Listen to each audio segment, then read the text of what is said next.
सशक्तिकरण मिशन के तहत बालिका शिक्षा, लाडली लक्ष्मी योजना, लाडली बहना योजना, लखपति दीदी योजना, महिला स्व सहायता समूहों के सशक्तिकरण आदि कार्य सर्वोच्च प्राथमिकता से किए जाएंगे। किसान कल्याण मिशन के अंतर्गत सरकार कृषि एवं उद्यानिकी को लाभ का व्यवसाय बनाने की दिशा में कार्य करेगी। किसानों को राहत एवं कृषि की पैदावार बढ़ाने की दिशा में ठोस प्रयास किए जाएंगे। युवा शक्ति मिशन युवाओं के भविष्य को उज्जवल और सशक्त बनाने का संकल्प है। स्वामी विवेकानंद ने कहा था, उठो, जागो और तब तक मत रुको जब तक लक्ष्य की प्राप्ति न हो जाए। हमारे युवाओं को सिर्फ पारंपरिक शिक्षा तक सीमित नहीं रहना है, बल्कि एआई, मशीन लर्निंग और कोडिंग जैसी उभरती तकनीकों की भी शिक्षा प्राप्त करनी है। प्रदेश के 55 जिलों के महाविद्यालयों को एक एक पीएम कॉलेज ऑफ एक्सीलेंस में परिवर्तित किया है। इन कॉलेजों में संस्कृत, बायोटेक्नोलॉजी और कंप्यूटर साइंस जैसे नए विषयों को जोड़ा गया है। साथ ही हमने 35 नए व्यावसायिक विषयों को भी पाठ्यक्रम में शामिल किया है। सरकारी नौकरियों के रिक्त पदों को भरने के लिए भी तेजी से कार्य किया गया है और विगत 8 महीनों में शासकीय नौकरी के 11,000 से अधिक नियुक्ति पत्र जारी किए जा चुके हैं। राज्य में 10,000 करोड़ की लागत से 60 से अधिक नई औद्योगिक इकाइयों की स्थापना की जा रही है, जिनसे 17,000 से अधिक रोजगार के अवसर उत्पन्न होंगे। कौशल विकास को राज्य शासन ने प्राथमिकता पे रखा है।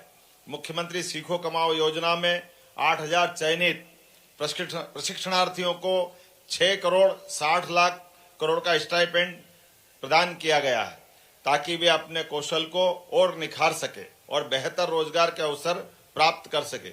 इस वर्ष भारत सरकार के बजट में भी सीखो कमाओ योजना की तर्ज पर इंटर्नशिप कार्यक्रम को बढ़ावा दिया गया है। प्रदेश में 22 नई आईटीआई की स्थापना की गई है, जिनसे 5,280 सीटों की वृद्धि होगी।